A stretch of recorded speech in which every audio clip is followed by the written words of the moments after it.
Hi, this is Jazzie B, the original Funki Dread of Soul to Soul. My hip hop moment would have been way back in 1990, going to the Universal Amphitheatre in America.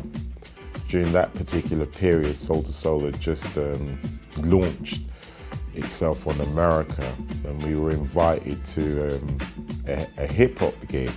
Now, the significance of that particular event was the fact that it was Slick Rick who had these ties with the UK. You know, he went out to America in the earlys and became an American citizen obviously from the UK originally.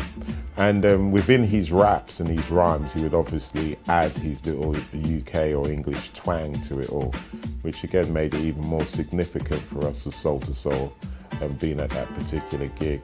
What particular moment stood out for me was the set, the designing of the set. And where I've been to gigs of late in the UK from rappers, then there doesn't seem to be much emphasis put on stage sets and sort of value for money, as it were. Because back in those days, particularly in America, they emphasised quite a lot on the production and naturally the performance. The lights go down and these props emerge, and there's a huge, massive chair, and somehow Slick Rick emerged from this chair. So picture this, Slick Rick back in 1990, suited, tonic mohair suit on, crew neck as you do with the B-boys. He had these eye patch and a favourable Kango probably rocking at that time. And I think the first track he did, or the one that sticks out obviously for me the most, is the Bedtime Stories. And when he hit that, there was just the way he did it, because he put in these little quirks and he had his London accent.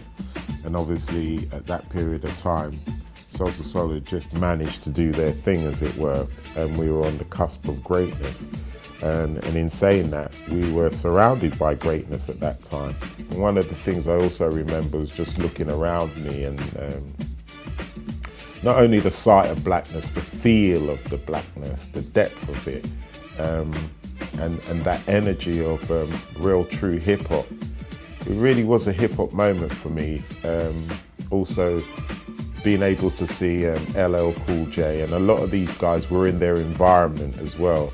So we were surrounded by, as we used to call them, the heads. And yeah, it was a true hip hop moment for me.